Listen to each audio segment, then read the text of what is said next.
So you may utilize your website for different purposes, and one of it may be because you want to earn money from it. So if you want to actually go ahead and do that, then you can explore the site monetization options as well. So over here on the left hand side under tools, you can see that monetize is an option.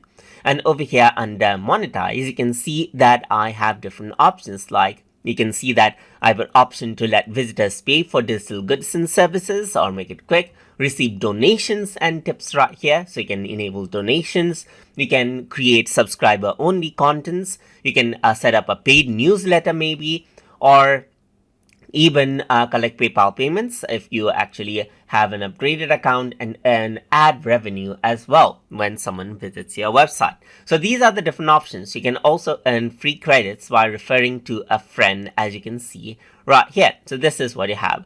So you can see that if you have any supporters, then it'll show up right here, and you can set up a payment plan and settings right here as well, and choose to upgrade and run ads over here as well. So that is how you can go ahead and utilize the monetize option as well. So you can choose the one that you want.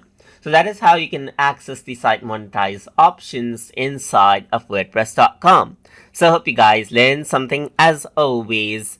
And as always, please like, comment, share, and subscribe.